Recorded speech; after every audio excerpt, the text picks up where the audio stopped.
Hello everyone, it's a pleasure to be here today.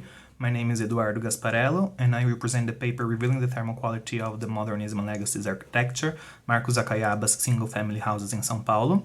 This is part of my master research that is supported by the research funding agency from the state of São Paulo and is coordinated by the professors Rani Michalski and Joana Gonçalves.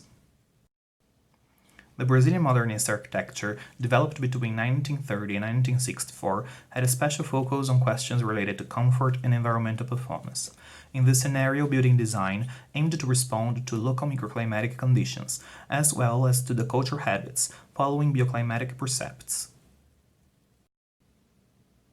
The performance of buildings from this time has been evaluated by a few researchers.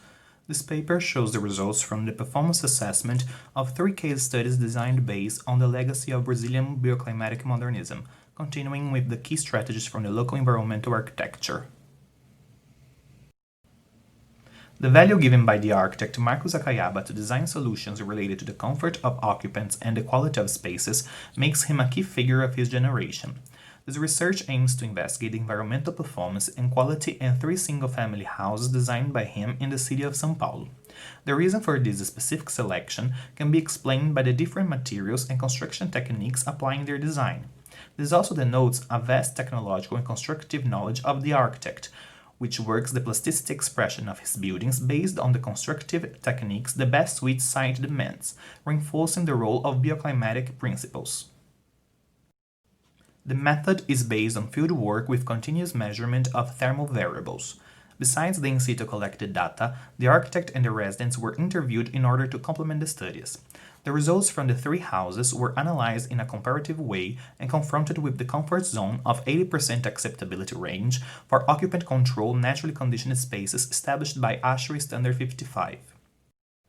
The city of São Paulo is located in a subtropical region, characterized by warm humid summer days with predominantly partially cloudy sky, and by cool and dry winter days with predominantly sunny sky, with prevailing wind direction being southeast during the year. Air temperatures are moderate for most of the year, with an annual average temperature of 19.3 degrees. In typical warm days with clear sky, temperatures can reach figures above 30 degrees in the beginning of the afternoon. On the other hand, in typical cooler cloudy days, air temperatures struggle to get above 15 degrees. In Marlene Milan House, Acayaba proposed a cast-in-place concrete arch under which the uses are allocated and organized on 3 semi-levels. The strategies applied were related to the roof, including shading, as the concrete structure was made into a big and wide solar umbrella, reflectivity provided by the white external surface, and thermal insulation. In addition, the physical and environmental integration of the internal spaces facilitates airflow. Regarding to design strategies for the cold period, the most notable one is the provision of a fireplace in the living room. Inspired by the Japanese architecture, Acayaba saw solutions in the modular and standardized wooden structures. The living room and bedrooms, facing northeast, benefit from the best orientation in this climate. In Hélio Olga House, the strategies were mainly related to natural ventilation and lightweight components, as well as solar access and solar protection by dealing with orientation and large openings. As seen in Marlene Milan House, the fireplace also occupies a central area in the social floor. Villa Butantan complex consists of a set of 16 single-family units in a semi-detached formation, creating 2 rows of houses that follow the boundaries of the site. Floor plans rationalization and building construction system were a major drive to design a flexible middle-class market-type housing typology.